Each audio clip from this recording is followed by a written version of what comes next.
ছোঁয়া ধারাবাহিকের আগামী পর্বে আমরা দেখতে পাবো ভিক্টর সন্ত্রাসী দলের লোক বুঝতে পেরেই স্মৃতিহারা সূর্য ভিক্টরকে বেদম ধোলাই দিয়ে উচিত শিক্ষা দিল।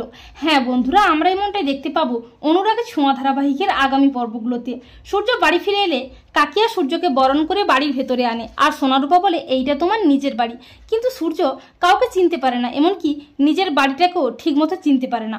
এরপর ভিক্টর চালাকি করে সূর্যকে প্রণাম করতে গেলে ভিক্টরকে কোনো মতেই নিজের কাছে আসতে দেয় না স্মৃতিহারা সূর্য। এরপর সূর্য ভিক্টরের চোখ থেকে চশমাটা খুলে নিয়ে নিজে পরে নেয়। কোনো মতেই সূর্য ভিক্টরকে তার চশমাটা ফেরত দিতে চায় না। তখন ভিক্টর সূর্যকে হুমকি দেখিয়ে চশমাটা নিতে গেলে সূর্যের মনে হয় সেই সন্ত্রাসীদের কথা, সন্ত্রাসীরা কিভাবে তাকে মারধর করেছিল, কিন্তু সবটাই অস্পষ্ট। ভিক্টরকে দেখে সূর্য বুঝতে পারে যে ভিক্টরও সন্ত্রাসী দলেরই একজন। তখন সূর্য প্রচণ্ড খেপে যায় আর ভিক্টরকে বেদম ধোলাই দেয়। ভিক্টরের গলা চেপে ধরে, কোনো মতেই ভিক্টরকে ছাড়ে না।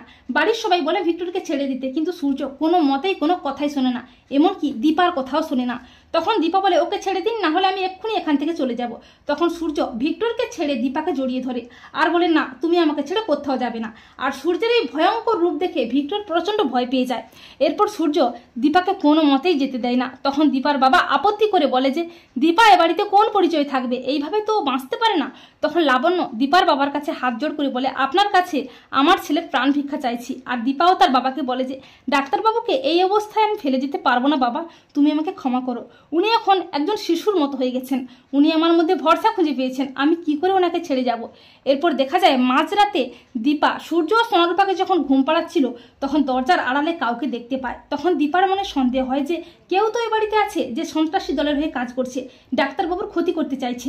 এরপর দেখা যায় সূর্য বাড়ি ফিরেছে জানতে পেরেই সন্ত্রাসীরা সেনগুপ্ত বাড়িতে হাজির হয় সূর্যের কাছ থেকে পেন ড্রাইভ নিতে। তো বন্ধুরা, তোমরা এটাই চাও তো যে স্মৃতিহারা সূর্য যেন স্মৃতি ফিরে পেয়েই ভিক্টরের আসল রূপটা বুঝতে পেরেই ভিক্টরকে বেদম ধোলাই দিয়ে পুলিশের হাতে তুলে দেয়? কমেন্ট করে জানিয়ে দাও তোমাদের মতামতটি।